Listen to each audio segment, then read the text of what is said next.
শুরু হলো সব খবর, কম সময়ে সব খবর একসাথে। যমুনা টেলিভিশনের নিয়মিত এই আয়োজনে আপনাদের সবাইকে স্বাগত জানাচ্ছি। আমি দেবাশিস রঞ্জন সরকার। প্লট দুর্নীতির পৃথক ৩ মামলায় শেখ হাসিনাকে ২১ বছরের কারাদণ্ড দিয়েছেন আদালত। একই সঙ্গে ছেলে সজীব ওয়াজেদ জয় ও মেয়ে সাইমা ওয়াজেদ পুতুলকে দেওয়া হয়েছে ৫ বছর করে সাজা। বৃহস্পতিবার দুপুরে ঢাকার বিশেষ জজ আদালত ৫-এ রায় দেন। আদালত বলেন, সাধারণ কিংবা বিশেষ প্লট বরাদ্দ পেতে আবেদনকারীকে অবশ্যই আইনজীবীদের মাধ্যমে নোটারি করে হলফনামা দিতে হয়, কিন্তু সংবিধানের রক্ষক হয়েও স্বাভাবিক প্রক্রিয়ায় আবেদন করেননি শেখ হাসিনা। রাজুকের বিধি নিষেধ অমান্য করেই জালিয়াতির মাধ্যমে হলফনামা দাখিল করেন নির্দিষ্ট সময়সীমার শেষ মুহূর্তে, তাও জাল হলফনামা। রাজুক ও গণপূর্তের কর্মকর্তারা সব জেনেও নিশ্চুপ ছিলেন বলে জানিয়েছেন আদালত। জালিয়াতি করে প্লট পেতে শেখ হাসিনাকে যারা সহযোগিতা করেছেন সেই ১৭ জন রাজুক ও গণপূর্ত মন্ত্রণালয়ের কর্মকর্তারাও বিভিন্ন মেয়াদে সাজা পেয়েছেন। যারা এই ৩টি মামলায় কমন আসামি আছেন তাদের সাজা ওইভাবেই ক্রমান্বয়ে, যার প্রথম মামলায় সাজা যদি ৩ বছর হয়ে থাকে, পরবর্তী ২ মামলা ৩ বছর ধারাবাহিকভাবে খাটবে, একত্রে না। এই রায় আমাদের প্রত্যাশিত অনুসারে হয় নাই। আমরা পরবর্তীতে আমাদের দুর্নীতি দমন কমিশনের সাথে আলাপ করে আমরা পরবর্তী সিদ্ধান্ত জানাব। ক্ষমতার সর্বোচ্চ পদে থেকে সরকারি সম্পত্তি নিজের নামে নিয়ে রাষ্ট্রের সাথে বিশ্বাসঘাতকতা করেছেন সাবেক প্রধানমন্ত্রী শেখ হাসিনা, যা দুঃখজনক। প্লট দুর্নীতির মামলার রায়ের পর্যবেক্ষণে কথা বলেন আদালত আরও বলেন, ক্ষমতার অপব্যবহার করে জালিয়াতির মাধ্যমে এই ৩টি প্লট বরাদ্দ নিয়েছিলেন তারা, যা বরাদ্দ পাওয়ার কথা ছিল জনসাধারণের। ক্ষমতাচ্যুত হবার ঠিক ২ বছর আগে ২০২২ সালের ৩ আগস্ট নিজের নামে বরাদ্দ নিয়েছিলেন পূর্বাঞ্চলের কূটনৈতিক জোনের ১০ কাঠার প্লট। ২৮ দিনের মাথায় একই জোনে প্লট বরাদ্দ পান তার ছেলে সজীব ওয়াজেদ জয়। তিনি তখন মা শেখ হাসিনার আইসিটি বিষয়ক উপদেষ্টা। আর সাইমা ওয়াজেদ পুতুল প্লট পান জয়ের আরও ১১ দিন পরে। জনসাধারণের সম্পত্তির উপর রাষ্ট্রের সর্বোচ্চ পর্যায়ের ব্যক্তি হয়েও ওনারা যে আপনার একটা গ্রিডি আইন অবৈধ উপায়ে দুর্নীতির মাধ্যমে ওনারা এটা গ্রহণ করার চেষ্টা করেছেন, সেটাকে উনি অত্যন্ত আশ্চর্য হয়েছেন এবং এটাকে ডিসকারেজ করেছেন। দুর্নীতি যাতে বন্ধ হয়, যে জন্য যারা দুর্নীতির খবর দিবেন আদালত বলেছে তাদেরকে পুরস্কৃত করতে, এবং এই যে রাজুকের প্লট বরাদ্দ যাতে রাষ্ট্রীয় ক্ষমতা ব্যবহার না করে কেউ না নিতে পারে, দুর্নীতি করতে না পারে, সেই জন্য সে পর্যবেক্ষণ দিয়েছে। দুদক কর্মকর্তারা যেন দুর্নীতির সঙ্গে জড়িয়ে না পড়ে সেজন্য দিতে হবে সম্পদের হিসেব, এমন বিধান রেখে উপদেষ্টা পরিষদে পাশ হয়েছে দুর্নীতি দমন কমিশন অধ্যাদেশ ২০২৫। বৃহস্পতিবার রাজধানীর তেজগাঁয়ে প্রধান উপদেষ্টার কার্যালয়ে উপদেষ্টা পরিষদের সভা অনুষ্ঠিত হয়। এতে সভাপতিত্ব করেন অধ্যাপক মোহাম্মদ ইউনুস। সভায় চূড়ান্ত অনুমোদন পায় ৪টি সংশোধিত অধ্যাদেশ ও আইন। ফরেন সার্ভিস একাডেমিতে এসবের বিস্তারিত তুলে ধরেন প্রধান উপদেষ্টার প্রেস সচিব। পরিকল্পিত নগর গড়ে তুলতে রাজুককে আরও শক্তিশালী করতে আইনের সংশোধনী আনা হয়েছে। বাউলদের উপর হামলাকারীদের গ্রেপ্তার করতে নির্দেশ দেওয়া হয়েছে বলেও জানান শফিকুল আলম। যারা দুর্নীতি দমন কমিশনে আছেন তাদের অফিসারদের মূলত এটা এখনও ডিসাইড হয় নাই যে কারা কারা করবেন, বাট একটা নীতিগত ডিসিশন হয়েছে যে দুর্নীতি কমিশনের যে অফিসার বা যারা এই সরাসরি এই দুর্নীতি দমনের সাথে সম্পৃক্ত তাদের সম্পদের হিসাব দিতে হবে। এটা আজকের ক্যাবিনেটের একটা বড় সিদ্ধান্ত। শেখ হাসিনার রায়ে কোনো রাজনৈতিক হস্তক্ষেপ কিংবা আদালতকে প্রভাবিত করার ঘটনা নেই, এমনটাই বললেন বিএনপির সিনিয়র যুগ্ম মহাসচিব রিজভী আহমেদ। জাতীয় প্রেস ক্লাবে আলোচনার আয়োজন করে ৯০-এর ডাকসু ও সর্বদলীয় ছাত্র ঐক্য। সেখানে বিএনপি নেতারা বলেন, নিজের গড়া আদালত ও ট্রাইব্যুনালেই শেখ হাসিনার বিচার হচ্ছে। বিএনপি নেতারা অভিযোগ করেন, আওয়ামী লীগ সরকার লুটপাট আর দুর্নীতির অর্থনীতি গড়ে তুলেছিল। জানান, অবৈধ রাষ্ট্র ক্ষমতা দিয়ে দেশের আইনকে নিজের স্বার্থে ব্যবহার করেছিলেন পতিত সরকার প্রধান। একচ্ছত্র কর্তৃত্ববাদী ফ্যাসিস্টের এক মহামূর্তি আমরা দেখেছি শেখ হাসিনার মধ্যে। কিন্তু যারা নিজের দেশে নিজের সন্তান হত্যা করে, সবকিছু কি বিচারহীনভাবেই থাকবে? স্বাধীনভাবেই বিচারিক প্রক্রিয়া এবং আদালতগুলো কাজ করছে, কারণ এখানে কোনো রাজনৈতিক হস্তক্ষেপ নেই। কোর্টকে প্রভাবিত করা, যেটা শেখ হাসিনা করেছে। সমালোচনা করে তখন আর কি ভাবটাই এই যে তারা কোনোদিন কোনো সরকারে ছিল না, একেবারে নিরপরাধ আর কি। সব দায়িত্ব পেলে আমাদের সমস্ত অভিজ্ঞতা এবং সে অভিজ্ঞতার মধ্যে আমরা যে ভুল করেছি সেই অভিজ্ঞতাও আছে। বিএনপি চেয়ারপারসন বেগম খালেদা জিয়া সিসিইউতে নিবিড় পর্যবেক্ষণে রয়েছেন। মেডিকেল বোর্ড ও দেশি বিদেশি বিশেষজ্ঞ চিকিৎসকদের তত্ত্বাবধানে চলছে চিকিৎসা, জানিয়েছেন বিএনপির স্থায়ী কমিটির সদস্য অধ্যাপক ডক্টর AZM জাহিদ হোসেন। এদিকে হাসপাতালে চিকিৎসাধীন বিএনপি চেয়ারপারসন বেগম খালেদা জিয়ার সুস্থতা কামনায় শুক্রবার সারা দেশে বাদ জুমা বিশেষ দোয়া মাহফিলের আয়োজন করবে বাংলাদেশ জাতীয়তাবাদী দল বিএনপি। নয়াপল্টনে এক সংবাদ সম্মেলনে একথা জানান দলের সিনিয়র যুগ্ম মহাসচিব রুহুল কবির রিজভী। অভিযোগ করেন, কারাগারে থাকার সময় ফ্যাসিস্টের নীল নকশায় তাকে অসুস্থ বানানো হয়, বঞ্চিত করা হয় বিদেশে উন্নত চিকিৎসার সুযোগ থেকে। এ সময় দেশ গড়ার পরিকল্পনা শীর্ষক 6 দিনের নতুন কর্মসূচি ঘোষণা করা হয় দলের পক্ষ থেকে, যেখানে প্রধান অতিথি হিসেবে যুক্ত থাকবেন বিএনপির ভারপ্রাপ্ত চেয়ারম্যান তারেক রহমান।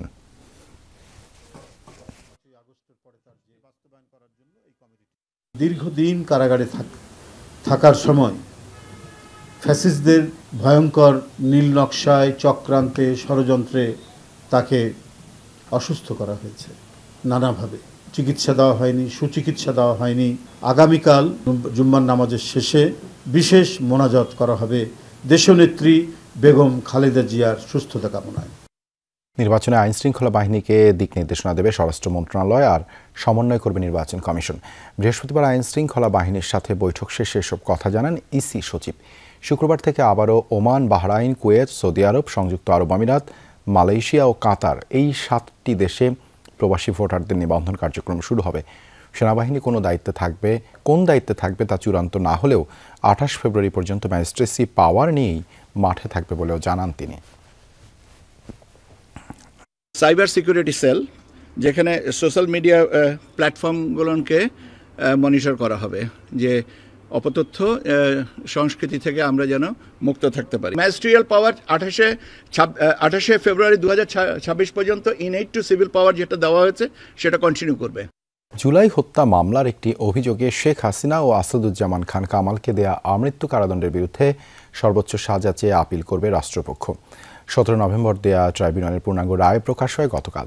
453 পৃষ্ঠার আদেশ পর্যালোচনা করেছে ট্রাইব্যুনালের প্রসিকিউশন। তবে একটি অভিযোগে এই দুজনকে দেয়া হয় আমৃত্যু কারাদণ্ড, তাই এই আদেশের বিরুদ্ধে মৃত্যুদণ্ড চেয়ে আপিলের সিদ্ধান্ত নিয়েছে রাষ্ট্রপক্ষ। ট্রাইব্যুনালের আদেশ পুনর্বিবেচনা চেয়ে হাসানুল হক ইনুর আবেদনের উপর শুনানি হয় বৃহস্পতিবার। ট্রাইব্যুনাল 2-এ করা ওই আবেদনে জুলাই অভ্যুত্থানকে কথিত বিপ্লব ও এই সংক্রান্ত বিচারে সরকারের এখতিয়ার নিয়ে প্রশ্ন তোলা হয়েছে। তবে একে অবমাননাকর বলেছেন প্রসিকিউটর মিজানুল ইসলাম।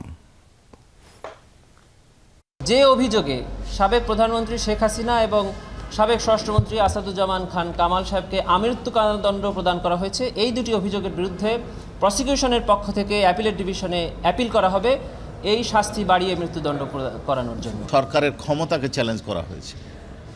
আরও বেশ কিছু কথা বলা হয়েছে যেগুলো আদালতের জন্য অপমানজনক বলে আমাদের কাছে মনে হয়েছে। এই সব বিবেচনায় এই রিভিউ পিটিশন নামঞ্জুরের আমরা বক্তব্য দিয়েছি। আওয়ামী লীগ সরকারের শাসনামলে গুম, নির্যাতনের ঘটনায় করা মানবতা বিরোধী অপরাধের পৃথক 2 মামলায় সাবেক প্রধানমন্ত্রী শেখ হাসিনার পক্ষে আদালতে লড়বেন না আইনজীবী ZI খান পান্না। বৃহস্পতিবার বিকেলে নিজের ভেরিফাইড ফেসবুক আইডিতে এক ভিডিও বার্তায় বিষয়টি লেখেন। জানান যে আদালতের উপর শেখ হাসিনার আস্থা নেই, সেই আদালতে মক্কেলের পক্ষে লড়াই করবেন না তিনি।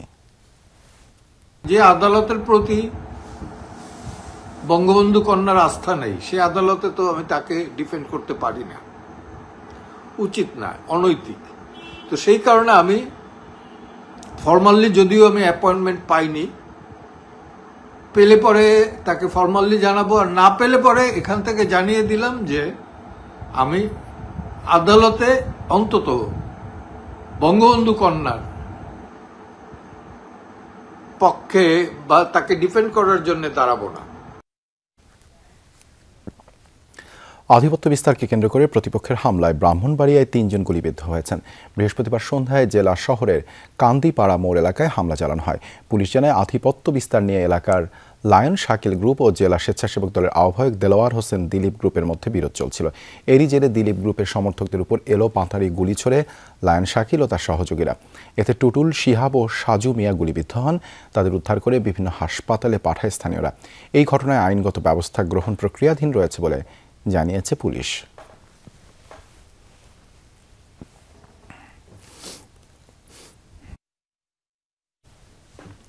বিএনপির ভাইস চেয়ারম্যান আব্দুল আওয়াল মিন্টুর গাড়ি বহরের ব্যানার ছেঁড়াকে কেন্দ্র করে ফেনীর দাগনভূঞার দুই গ্রুপের মধ্যে হাতাহাতি হয়েছে। বৃহস্পতিবার সন্ধ্যায় উপজেলার 0 পয়েন্ট এলাকায় এই অপ্রীতিকর ঘটনা ঘটে। প্রত্যক্ষদর্শীরা জানান, ফেনী 3 আসনে নির্বাচনী পথসভা করছিলেন আব্দুল আওয়াল মিন্টু ও তার সমর্থকরা। এর আগে থেকে একই সড়কে পণ্যবাহী ট্রাক রেখে দেয় উপজেলার বহিষ্কৃত ছাত্রদল নেতা জামশেদুর রহমান ফটিকের অনুসারীরা। এই নিয়ে দুই গ্রুপের মধ্যে বাক বিতণ্ডা হয়। পরে আব্দুল আওয়াল মিন্টুর গাড়ি বহরের ব্যানার ছিঁড়ে ফেলাকে কেন্দ্র করে সেখানে থাকা সোনাগাজী উপজেলা বিএনপি নেতা খোরশেদ আলমের সাথে হাতাহাতি হয় তাদের। স্থানীয়রা জানান, মিন্টুর ভাই আকবর হোসেন ও জামশেদুর রহমান ফটিক গ্রুপের মধ্যে দীর্ঘদিন ধরেই বিরোধ চলছে। তারই জেরে এই ঘটনা।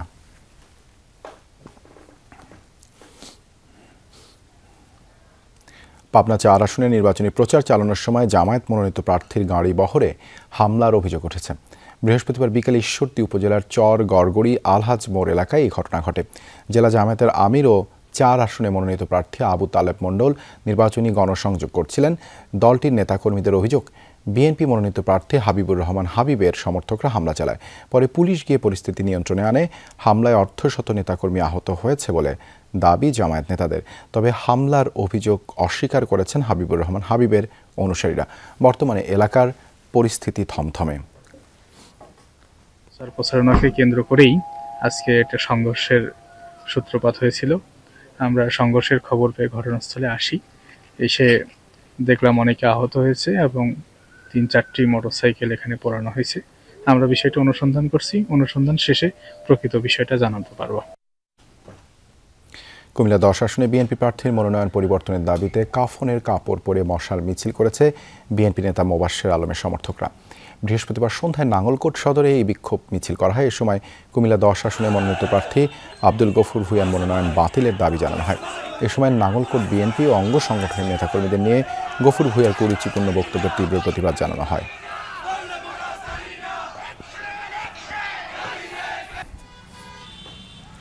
নোয়াখালী 2 আসনে বিএনপি চেয়ারপারসন বেগম খালেদা জিয়ার উপদেষ্টা জয়নাল আবদিন ফারুকের দলীয় মনোনয়ন পরিবর্তনের দাবি জানিয়েছেন স্থানীয় বিএনপির একাংশ। জাতীয় বিপ্লব ও সংহতি দিবস উপলক্ষে সোনাইমুড়ির উত্তর ওয়াসিকপুর অম্বরনগরে আয়োজিত আলোচনা সভায় প্রার্থী পরিবর্তনের এই দাবি জানানো হয়। সভায় বক্তারা প্রার্থী পরিবর্তন করে জনগণের গ্রহণযোগ্য একজন নেতাকে মনোনয়ন দেওয়ার জন্য কেন্দ্রীয় নেতৃত্বের প্রতি আহ্বান জানান। কুষ্টিয়া 4 আসনে মনোনয়নের দাবিতে কাফনের কাপড় পরে বিক্ষোভ মিছিল করেছে আনসার প্রামাণিকের সমর্থকরা। বৃহস্পতিবার বিকেলে কুমারখালী হল বাজারে এই বিক্ষোভ মিছিল হয়। এ সময় নেতাকর্মীরা বলেন, আনসার প্রামাণিককে মনোনয়ন দিলে ধানের শীষের বিজয় নিশ্চিত হবে। এখন থেকে স্পাইসি ক্রিস্পি পটাটা প্রাণ পটাটা একটি স্বনির্ভর বিস্কুট। খাবার ও পানি মিললেও পোড়া ঘর নতুন করে নির্মাণে নগদ অর্থের প্রয়োজন, যা পাচ্ছেন না ক্ষতিগ্রস্ত করাইল বস্তিবাসী। বস্তিবাসীরা জানেন, খাবার আসছে প্রচুর, বিশুদ্ধ পানি, দরকারি ওষুধ সবই পাচ্ছেন, কিন্তু নগদ টাকা পাচ্ছেন না। সরকার কেন সাহায্যের হাত বাড়িয়ে দিচ্ছেন না, এমন প্রশ্ন তাদের। আমার স্বামী নেই, আমি একলা একজন কাজ করি, আমার একটা ছেলে খালি কাজ করে। অর্থনৈতিক যে সংকট আর ওই দিক দিয়ে আমরা কোনো সাহায্য পাই নাই, খালি খিচুড়ি দিতেছে আর কিছু পাই না। বাজান আমরা টাকা পয়সা দেয় না, এমনি খাবার পানি দিতেছে, আমরা পাইতেছি। রাজধানী ঢাকায় আবারও ভূমিকম্প অনুভূত হয়েছে। বিকেল 4:15 20 সেকেন্ড মৃদু এই ভূমিকম্প অনুভূত হওয়ার তথ্য নিশ্চিত করেছে আবহাওয়া অধিদপ্তরের ভূমিকম্প পর্যবেক্ষণ ও গবেষণা কেন্দ্র। আবহাওয়া অধিদপ্তর জানিয়েছে, রিক্টার স্কেলে ভূমিকম্পের মাত্রা ছিল 3.6, তবে এটি ছিল স্বল্প মাত্রার ভূমিকম্প। এর উৎপত্তিস্থল নরসিংদীর ঘোড়াশালে। গত শুক্র ও শনিবার প্রায় 31 ঘন্টার মধ্যে ঢাকা ও এর আশেপাশে 4 বার ভূমিকম্প হয়। এর মধ্যে শুক্রবার সকালে ঢাকা থেকে প্রায় 25 কিলোমিটার দূরে রিক্টার স্কেলে 5.7 মাত্রার ভূমিকম্পটির উৎস ছিল নরসিংদীর মাধবদী। উৎপত্তিস্থলের গভীরতা ছিল ভূপৃষ্ঠ থেকে 10 কিলোমিটার গভীরে। শুক্রবারের ভূমিকম্পে 10 জন নিহত হয়, আহত হয় 600-র বেশি মানুষ। ঢাকা উত্তর সিটি কর্পোরেশনের প্রশাসক মোহাম্মদ এজাজের বিরুদ্ধে দুর্নীতি ও অনিয়মের অভিযোগ অনুসন্ধানের সিদ্ধান্ত নিয়েছে দুর্নীতি দমন কমিশন। বৃহস্পতিবার দুদকের পরিচালক ঈশিতা রনি স্বাক্ষরিত বিজ্ঞপ্তিতে এই তথ্য জানানো হয়েছে। দুদকের চিঠির সংক্ষিপ্ত শিরোনামে বলা হয়েছে, ঢাকা উত্তর সিটি কর্পোরেশনের প্রশাসক মোহাম্মদ এজাজের বিরুদ্ধে ক্ষমতার অপব্যবহারপূর্বক নানাবিধ অনিয়ম, দুর্নীতি ও ঘুষ গ্রহণের অভিযোগ বেশ কিছুদিন ধরেই বিভিন্ন গণমাধ্যমে ঢাকা উত্তরের প্রশাসককে নিয়ে প্রতিবেদন প্রকাশিত হয়। কোরবানির পশুর হাট ইজারা, ব্যাটারি চালিত রিকশা চালুসহ বেশ কিছু বিষয়ে অনিয়মিতার সংশ্লিষ্টতার কথা উঠে এসেছে সেসব প্রতিবেদনে। গণ অভ্যুত্থানে হাসিনা সরকারের পতনের পর ঢাকা উত্তর সিটি কর্পোরেশন সহ 12টি সিটি কর্পোরেশনের সকল মেয়র এবং সারা দেশে 1873 জন নির্বাচিত প্রতিনিধিকে বরখাস্ত করে অন্তর্বর্তী সরকার। এরপর চলতি বছরের ফেব্রুয়ারিতে ডক্টর মোহাম্মদ ইউনূসের নেতৃত্বাধীন সে সরকার মোহাম্মদ এজাজকে ঢাকা উত্তর সিটি কর্পোরেশনের প্রশাসক নিযুক্ত করে। এখনও তিনি সেই দায়িত্বেই রয়েছেন। নারায়ণগঞ্জের সিদ্ধিরগঞ্জের ভূমিপল্লী এলাকায় ঝুঁকিপূর্ণ কয়েকটি বাড়ি পরিদর্শন করেছেন রাজুক ও বুয়েটের একটি প্রতিনিধি দল। বৃহস্পতিবার সকাল থেকে দুপুর পর্যন্ত ঝুঁকিপূর্ণ ভবনগুলো পরিদর্শন করে 6টি ভবন চিহ্নিত করে সেখানে ঝুঁকিপূর্ণ ভবন লিখে সাইনবোর্ড লাগানো হয়। এ সময় পরিদর্শন কমিটি ঝুঁকিপূর্ণ বাড়ির মালিকদের সতর্ক করার পাশাপাশি সম্প্রতি ভূমিকম্পে ফাটল দেখা দেওয়া ভবনগুলো ভেঙে ফেলার নির্দেশ দেন। নার্সিং সংস্কার কমিশন গঠন সহ 8 দফা দাবিতে দিনাজপুরে বিক্ষোভ মিছিল ও মানববন্ধন করেছেন বাংলাদেশ নার্সেস অ্যাসোসিয়েশনের সদস্যরা। বৃহস্পতিবার সকালে দিনাজপুর মেডিকেল কলেজ হাসপাতালের সামনের সড়কে ঘণ্টাব্যাপী মানববন্ধন করেন তারা। এর আগে বিক্ষোভ মিছিল বের করে বিভিন্ন সড়ক প্রদক্ষিণ করেন সংগঠনের সদস্যরা। একই দাবিতে 250 শয্যা বিশিষ্ট জেনারেল হাসপাতালের সামনে মানববন্ধন করেছেন হাসপাতালে কর্মরতরা। নার্সদের পোশাক পরিবর্তনের ঘটনায় ক্ষোভ প্রকাশ করেন তারা। বক্তারা বলেন, নিজেদের পেশার মর্যাদা রক্ষাসহ যৌক্তিক দাবি আদায়ে প্রয়োজন হলে কঠোর কর্মসূচি ঘোষণা করা হবে। বিএনপি টাঙ্গাইল 8 আসনের মনোনীত প্রার্থী আহমেদ আজম খানের বিরুদ্ধে দলীয় নীতি বিরোধী কর্মকাণ্ডের অভিযোগ তুলেছে তারই দলের নেতাকর্মীরা। বৃহস্পতিবার দুপুরে জাতীয় প্রেস ক্লাবে টাঙ্গাইলের সখীপুর উপজেলা বিএনপির একাংশ সংবাদ সম্মেলনে এই অভিযোগ তোলেন। তারা বলেন, আওয়ামী লীগ নেতাকর্মীদের রাজনীতিতে সক্রিয় হওয়ার সুযোগ দিচ্ছেন আজম খান। তার উদ্যোগে উপজেলা আওয়ামী লীগের কয়েকজন নেতার সঙ্গে গোপন বৈঠক হয়েছে বলেও জানান তারা। এছাড়াও নির্বাচনী প্রচারণায় বিএনপি কর্মীদের বদলে আওয়ামী লীগ ঘেঁষা সুযোগ সন্ধানীদের অগ্রাধিকার দিচ্ছেন বলে অভিযোগ করা হয়। তারা আহমেদ আজম খানের মনোনয়ন বাতিলের দাবি জানান।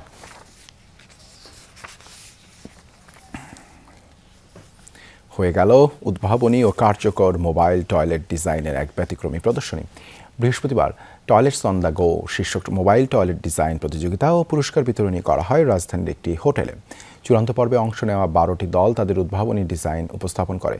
ওয়াটারএইড বাংলাদেশের ব্লু প্ল্যাটফর্মের উদ্যোগে এবং সুইডেন দূতাবাসের সহযোগিতায় আয়োজনটি করা হয়। প্রতিযোগিতায় জমা পড়া প্রায় 40টি ডিজাইন যাচাই বাছাই শেষে 4টি দলকে বিজয়ী ঘোষণা করা হয়। বিজয়ী প্রতিটি দল পায় 1 লাখ টাকা। প্রধান অতিথি ছিলেন ওয়াটারএইড বাংলাদেশের কান্ট্রি ডিরেক্টর হাসিন জাহান। আয়োজকরা জানান, সুবিধাবঞ্চিত জনগোষ্ঠীর জন্য প্রয়োজনীয় অভিযোজ্য অবকাঠামো উন্নয়নের গুরুত্ব তুলে ধরতেই এই আয়োজন।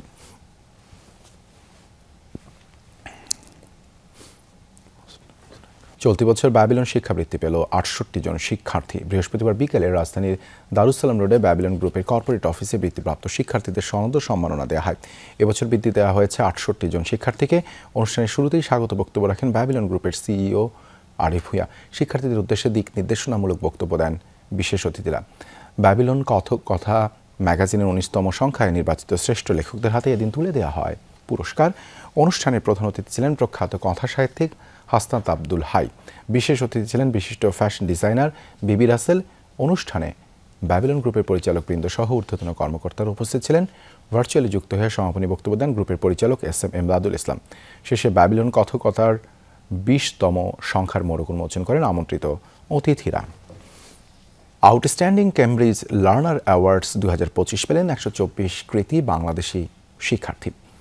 বৃহস্পতিবার কেমব্রিজ ইউনিভার্সিটি প্রেস অ্যান্ড অ্যাসেসমেন্টের ইন্টারন্যাশনাল এডুকেশন গ্রুপ ও ব্রিটিশ কাউন্সিল যৌথভাবে এই সম্মাননা প্রদান করে। বিশ্বব্যাপী 40টিরও বেশি দেশেই এই অ্যাওয়ার্ড প্রদান করে Cambridge International Education. Top in the world, high achievement, top in country, best across, এই 4টি ক্যাটাগরিতে পুরস্কার প্রদান করা হয়। প্রতিষ্ঠানটির 160 বছরের বেশি সময় ধরে আন্তর্জাতিক পরীক্ষা ও মূল্যায়ন পরিচালনা করে আসছে। অনুষ্ঠানের উদ্বোধন করেন Cambridge University Press and assessment বাংলাদেশের কান্ট্রি লিড সারওয়াত রেজা। স্বাগত বক্তব্যে তিনি শিক্ষার্থীদের সাফল্যের প্রশংসা করেন।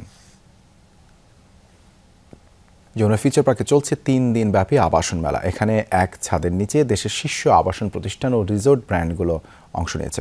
যমুনা গ্রুপের মার্কেটিং, সেলস অ্যান্ড অপারেশনস পরিচালক ডক্টর মোহাম্মদ আলমগীর আলম বলেন, আবাসন মেলা 2025-এ মানুষের উৎসাহ, আস্থা ও প্রতিক্রিয়া ব্যবসায়ীদের অনুপ্রাণিত করেছে। ভবিষ্যতে এই ধারা অব্যাহত থাকবে বলে জানান তিনি। শনিবার পর্যন্ত সকাল 11টা থেকে রাত 8টা পর্যন্ত চলবে মেলা।